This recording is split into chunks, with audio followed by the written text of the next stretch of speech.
Graça e paz em Cristo Jesus, querido irmão, querida irmã. Quero te desejar um excelente dia com Jesus e que Deus continue abençoando a tua vida, a tua família, os teus negócios. Que tudo que você venha fazer para a glória de Deus alcance êxito em nome de Jesus. Estamos refletindo estes dias sobre a vontade perfeita de Deus antes da queda do homem. E o primeiro texto que nós gostaríamos de destacar está em Gênesis, no capítulo 1 e no versículo 1, que diz assim: No princípio criou Deus os céus e a terra. O desejo de Deus antes da queda do homem, a vontade perfeita de Deus antes da queda do homem, foi de criar o universo. Tudo que existe foi criado por Deus e faz parte da sua vontade perfeita. O autor da carta aos Hebreus, por exemplo, no capítulo 11, no versículo 3, ele chega a dizer que pela fé compreendemos que o universo foi criado pela palavra de Deus, de maneira que o invisível veio a existir daquilo que não é aparente. Este mesmo autor, no capítulo 1 e no versículo 3, ele chega a dizer que todas as coisas são sustentadas pelo poder da palavra de Deus.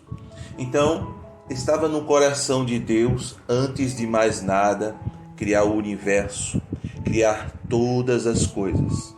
Estava no coração de Deus criar o reino animal, o reino vegetal, o reino mineral. Estava no coração de Deus criar o reino dos micro-organismos vivos. Ou seja, Deus criou todas as coisas. É bem verdade que na própria criação havia um propósito especial. E que propósito especial estava na própria criação de Deus? Deus desejava se revelar através da sua própria criação. Em Romanos, no capítulo 1 e no versículo de número 20, a palavra de Deus nos mostra essa realidade. Romanos, capítulo 1 e versículo 20 diz assim: Porque os atributos invisíveis de Deus, assim como o seu eterno poder, como também a sua própria divindade, claramente se reconhece desde o princípio do mundo, sendo percebidos por meio das coisas que foram criadas. Veja que palavra maravilhosa está aqui escrita em Romanos, no capítulo 1 e versículo 20, que diz que claramente o poder de Deus e a sua divindade são percebidos pelas coisas que foram criadas. Não é? O Salmo de número 19 e o versículo de número 1 também retrata esta realidade. Lá está escrito: os céus proclamam a glória de Deus e o firmamento anuncia as obras das suas mãos. Que coisa maravilhosa, né? A natureza dá testemunho do poder de Deus, da glória de Deus, não é? Ela revela o próprio Deus. A criação tem essa maravilha, não é? Ou seja, toda a harmonia do universo revela um Deus criador, um Deus soberano. O movimento de rotação e translação da Terra é algo surpreendente, não é? A distância entre o Sol e a Lua, toda a perfeição revela o caráter do nosso Deus. As fontes naturais, não é? O ar que respiramos, tudo isto revela o caráter bondoso do nosso Criador, não é? Então a criação, ou seja, do universo, revela também o caráter do nosso Deus. Não somente o universo revela o seu caráter, mas as próprias leis naturais do universo revelam esse caráter. Se você, por exemplo, abrir a sua Bíblia no livro de Jeremias, no capítulo de número 5 e no versículo de número 22, você vai encontrar essa realidade. As leis do universo refletem o caráter de Deus. Olha o que está escrito: não temereis a mim, diz o Senhor, não tremereis diante de mim, que pus a areia para limite do mar, limite perpétuo, que ele não transpassará, ainda que se levante as suas ondas, não prevalecerão, ainda que bramem, não o traspassarão. Veja que coisa maravilhosa, Deus colocou limite perpétuo no mar.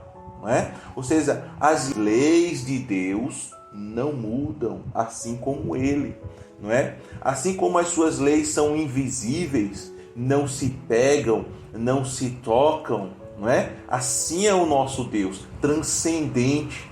Ele transcende o natural. As leis de Deus, as leis do universo refletem o caráter de Deus. Que coisa maravilhosa, não é? Mas quando nós falamos de um Deus criador, ou melhor, quando nós falamos sobre o Deus criador dos céus e da terra, o Deus que criou o universo, o Deus que criou todas as coisas, surge logo a questão do mal. Ou seja, se Deus criou tudo, então Deus criou o mal, né? Nós já falamos sobre isso e gostaríamos de falar mais um pouco sobre isso, porque talvez você diga, olha, mas lá em Isaías, no capítulo 45 e no versículo 7, há uma palavra sobre isso. Talvez você pense assim, em Isaías, no capítulo 45 e no versículo 7, há uma palavra falando justamente isso. Vamos ao texto, Isaías 45, 7, diz assim: eu formo a luz e crio as trevas, faço a paz e crio o mal, eu, Senhor, faço todas estas coisas. Pois bem, é o que está escrito. Aparentemente, quando o texto diz que Deus, né, eu crio e crio o mal, é que o Senhor é o autor do mal. Mas a primeira coisa que nós temos que compreender é que nós não podemos isolar um versículo. Um texto isolado dos demais textos pode nos trazer uma interpretação completamente equivocada. É o caso aqui, não é? Há um contexto e eu queria nesta hora recorrer ao contexto para que nós possamos compreender o texto de uma maneira plena. Então o contexto diz o seguinte: no versículo 1 deste mesmo capítulo, a Bíblia diz o seguinte: assim diz o Senhor ao seu ungido, a Ciro, a quem tomo pela mão direita para bater as nações ante a sua face, e para dissengir os lombos dos reis, e para abrir diante deles as portas que não se fecharão. Então veja só, o texto está falando de alguém que Deus iria levantar para trazer juízo aos reinos da terra e iria também abençoar o seu povo, né? Esse rei ainda não havia nascido, era uma profecia, algo que iria se cumprir lá na frente, mas Deus já estava prevendo isto para que quando ocorresse, quando acontecesse, ficasse sabido que foi o Senhor quem falou. Então Deus está se referindo a Ciro como alguém que, mesmo não conhecendo ao Senhor e não servindo ao Senhor, seria um instrumento de Deus para dissingir reis, para abater reis, para trazer juízos sobre muitos reis, não é? Então, quando diz que ele faz a luz, não é? E as trevas, a paz e o mal, está se referindo a isso, que para uns Ciro seria motivo de juízo, para outros motivos de bênção. Para o povo de Israel que estava em cativeiro, que estaria em cativeiro mais à frente, Ciro seria um instrumento nas mãos do Senhor.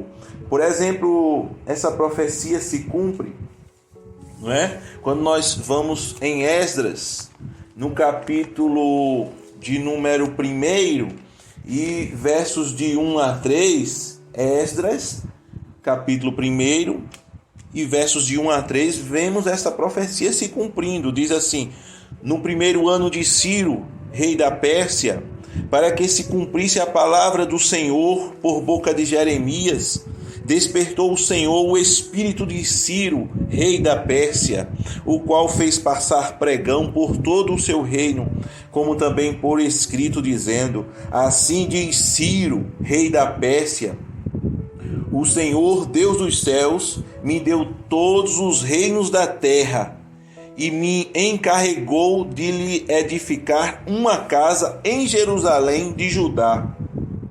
Quem dentre vós é de todo o povo, seja seu Deus com ele, e suba a Jerusalém de Judá e edifique a casa do Senhor, Deus de Israel. Ele é o Deus que habita em Jerusalém. Ou seja, a profecia se cumpre. Ciro iria libertar o povo que estava cativo para que o povo fosse para Jerusalém, edificar Jerusalém, edificar uma casa em Jerusalém para o Senhor, e a palavra de Deus se cumpre. Uma outra forma de nós compreendermos esse texto de uma maneira muito simples é a interpretação geral da afirmação de Deus como o Criador do mal. A Bíblia não nos irá permitir tal aplicação, tal afirmação. A Bíblia não irá nos permitir isto. Por exemplo, em 1 João,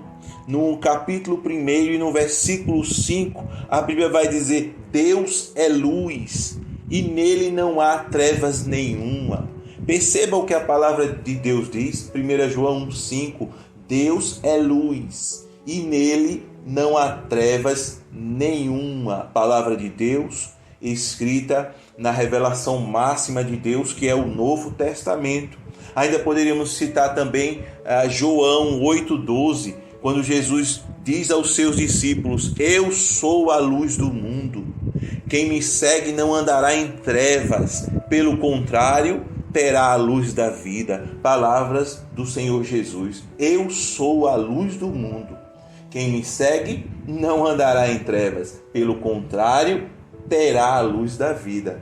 Em outras palavras, aqui nós vemos o Senhor Jesus falando do mal como a ausência de Deus na vida das pessoas. Isso é um outro aspecto que nós poderemos trabalhar em um outro momento, tal afirmativa.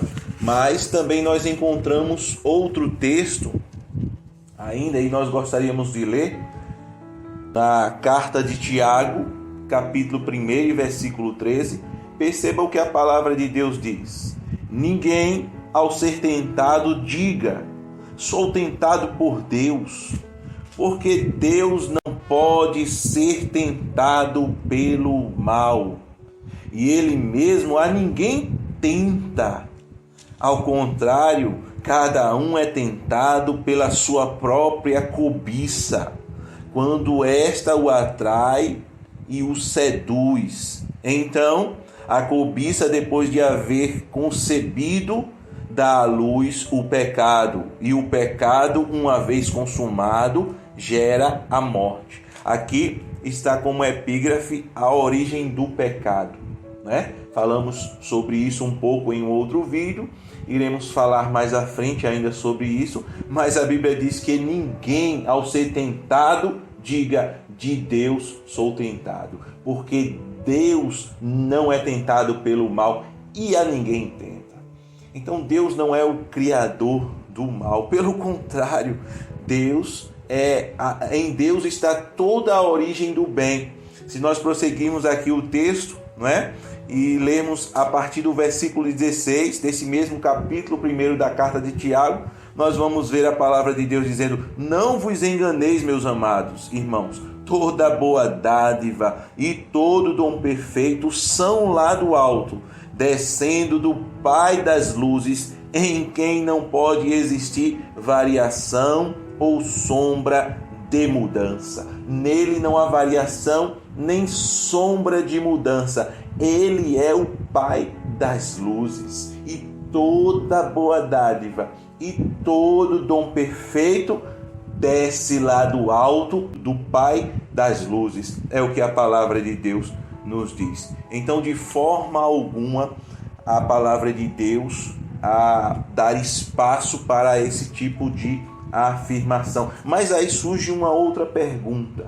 Ou seja, se aquele mal não é o mal moral de Isaías, então aquele mal é apenas um mal de calamidade. É um mal no sentido de guerra, é um mal no sentido de juízo, não é? E aí talvez surja a pergunta, mas e o mal moral? E o mal no sentido de pecado? E o mal no sentido moral, não é? Deus não fez o homem perfeito? Talvez essa seja a sua dúvida. Deus não fez o homem perfeito, não é? Então, por que ele pecou? Por que ele desobedeceu? Porque ele se tornou, não é, o causador de tantos males e de tantos problemas ao desobedecer a Deus. É verdade a afirmação de que Deus criou o homem perfeito, mas também é verdade a afirmação de que Deus criou o homem limitado. E é sobre isso que eu gostaria de falar mais um pouco neste momento. Deus criou o ser humano limitado. Veja o que a Bíblia diz em Gênesis, no capítulo 2 e no versículo 17. Gênesis 2:17, diz a palavra de Deus assim: mas da árvore do conhecimento do bem e do mal não comerás, porque no dia em que dela comeres, certamente morrerás. Ou seja, o homem era limitado na própria vida. Ele não tinha vida eterna, ele não tinha vida em si mesmo. Ele precisava obedecer à lei de Deus para poder viver eternamente, para poder não morrer, para poder não conhecer a morte. Porque no dia em que dela comerdes, certamente morrereis. A vida era limitada porque a vida era condicional. A vida para o homem estava condicionada à sua obediência ou desobediência a Deus. Logo, a sua vida era limitada. Também o homem tinha o seu conhecimento limitado. Veja o que está escrito em Gênesis no capítulo 3 e no versículo 13. Diz a palavra de Deus assim: após o homem e a mulher ter pecado e Deus vir ao encontro deles e ter um diálogo com o homem, posteriormente com a mulher. Veja o que diz a Bíblia em Gênesis 3:13. Disse o Senhor Deus à mulher: que é isso que fizeste? Respondeu a mulher: a serpente me enganou e eu comi. Então a mulher diz para Deus que ela desobedeceu e comeu daquele fruto proibido porque a serpente lhe enganou. Mas será que isso de fato é verdade? Ou apenas ela não estava querendo assumir a culpa? Veja o que diz o versículo 14.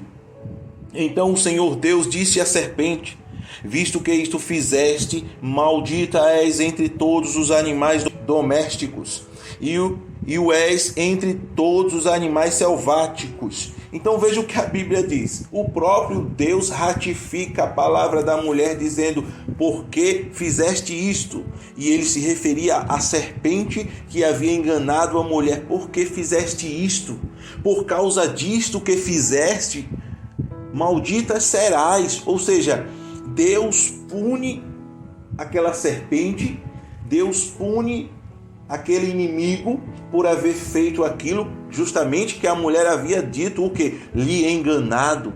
Mais à frente, o próprio apóstolo Paulo reconhece isso na sua primeira carta de Timóteo, no capítulo de número 2 e no versículo de número 14. Veja o que a palavra de Deus diz: e Adão não foi iludido, mas a mulher, sendo enganada, caiu em transgressão. Palavras do apóstolo Paulo, 1 Timóteo 2,14. E Adão não foi iludido, mas a mulher, sendo enganada, caiu em transgressão. Como se não bastasse, o próprio apóstolo Paulo, ele confirma esta palavra na segunda carta aos Coríntios, no capítulo de número 11 e no versículo de número 3. Veja o que a palavra de Deus diz: mas receio que assim como a serpente enganou a Eva com a sua astúcia, assim também seja corrompida a vossa mente e se aparte da simplicidade e pureza devidas a Cristo.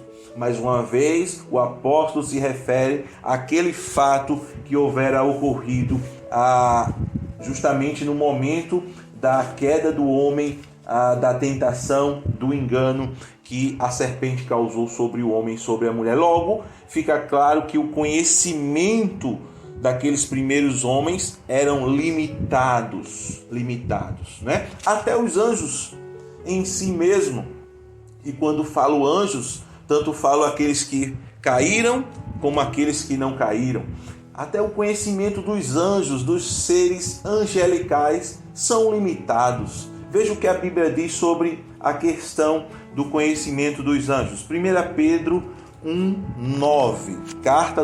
Primeira carta do apóstolo Pedro, capítulo 1, e iremos ler do 9 ao 12. Preste bem atenção ao que diz a palavra de Deus. A palavra de Deus diz assim: obtendo o fim da vossa fé, a salvação da vossa alma. Veja o que diz o versículo 10. Foi a respeito desta salvação que os profetas indagaram e inquiriram, os quais profetizaram acerca da graça a vós outros destinada, investigando atentamente qual a ocasião ou quais as circunstâncias oportunas indicadas pelo Espírito de Cristo que neles estava, ao dar de antemão testemunho sobre os sofrimentos referentes a Cristo e sobre as glórias que os seguiriam.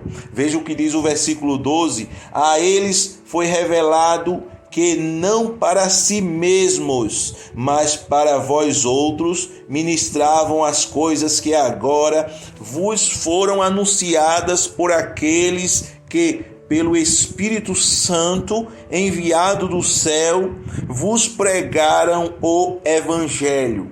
Coisas essas que os anjos anelam prescrutar. Veja o que a palavra de Deus diz. Quanto ao Evangelho, quanto à mensagem que foi revelada aos profetas e aos apóstolos, quanto à salvação e à mensagem deste Evangelho, não é? Que foi trazida pelos apóstolos, pelos profetas, aos quais a Bíblia diz que os anjos anelam perscrutar, ou seja, eles anelam compreender.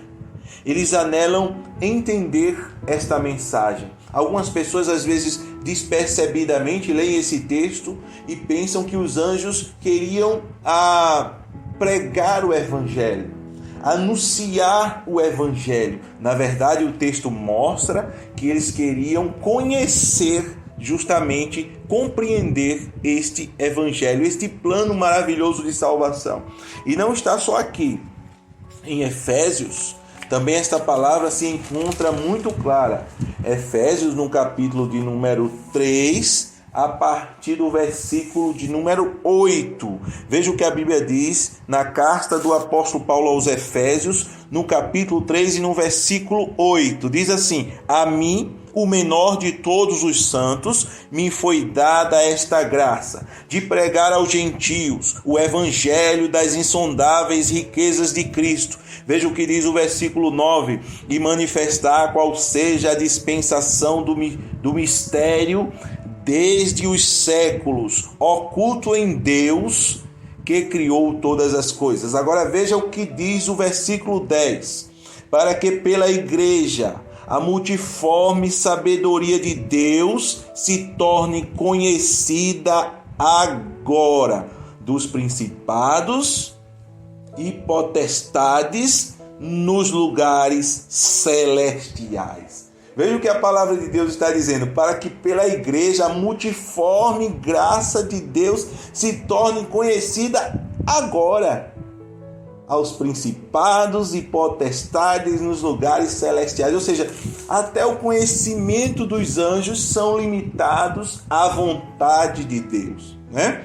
Quem não lembra, por exemplo, aquela narrativa do livro de Jó, quando o próprio diabo ele vem e insinua, não é, a Deus quanto à fidelidade de Jó. E ele diz: porventura Jodebalde teme a Deus? Porventura Jodebalde teme a Deus? Aí ele diz assim: toca-lhe em tudo quanto tem, e verás se não blasfema de ti na tua face. E Deus disse: vá, toca em tudo que ele tem. E o diabo foi, tocou tudo que ele tinha, tirou tudo que ele tinha, e Jó não negou a Deus, e Jó não blasfemou de Deus. Pelo contrário, Jó glorificou a Deus. Ou seja, o inimigo estava completamente enganado no seu raciocínio, né? No seu entendimento, na sua capacidade intelectual diante de Deus. Somente Deus tem todo o poder, somente Deus tem todo o conhecimento, somente Deus é pleno. Então, é daí que nós compreendemos que o mal veio a existir. Deus, sendo perfeito e soberano, criou seres limitados. E é dentro desse espaço de limitação que existe uma oportunidade de obediência ou uma oportunidade de desobediência. A isto a Bíblia chama, a isso nós chamamos, melhor dizendo, de livre-arbítrio. A liberdade que Deus deu ao ser humano limitado de servi-lo ou de não servi-lo, de obedecê-lo ou de não obedecê-lo.